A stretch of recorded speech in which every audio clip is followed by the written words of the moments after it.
Thank you. Okay, so our nervous system, we have our central nervous system, brain, and spinal cord.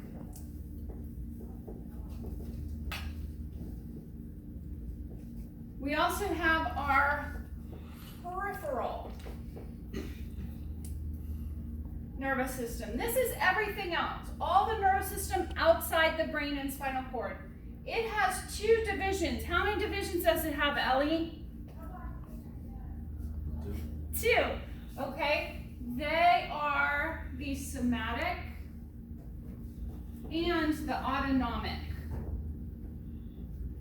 So the somatic nervous system moves the body. It's voluntary movement. We don't talk a lot about that in this class, but we do talk a lot about the autonomic nervous system.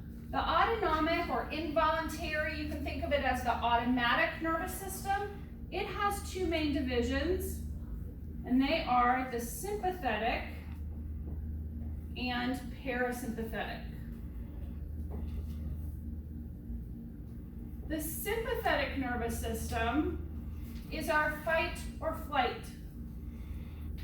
So again, we have an angry bear run into the room. We're going to need to fight or flee, right? The parasympathetic calms the body. So when you are meditating, you use that parasympathetic nervous system. We talk a lot about this. This is anxiety. This is keeping our body awake and aroused enough to do work and go through their day. All right, so let's talk about parts of the brain. This is audience participation. Okay, everyone put your hand right here. This is your frontal lobe. Thinking, planning, reasoning, decision-making, inhibiting impulses, predicting consequences of your action. On both sides by your ears. Temporal lobes, what do you think you use those for?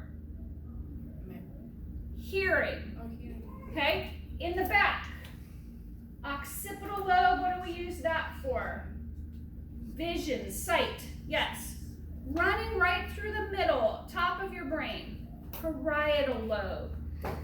Skin right here, not in front, but right sort of in the middle. Skin and touch senses, and running right through it are the sensory and motor cortexes, where our sensory and motor information is especially concentrated, or the processing of it is especially concentrated.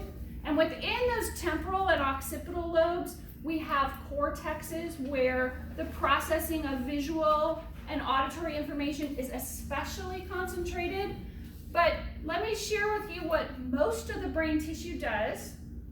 Most of the brain tissue does the job of association. When people say we only use 15% of our brains, they mean that only 15% of our brain tissue is dedicated to a specific task. The rest of the tissue does this job. As I speak, I cause the air to move in waves. Those puffs of air hit your eardrum, eventually causing cells in the inner ear to fire.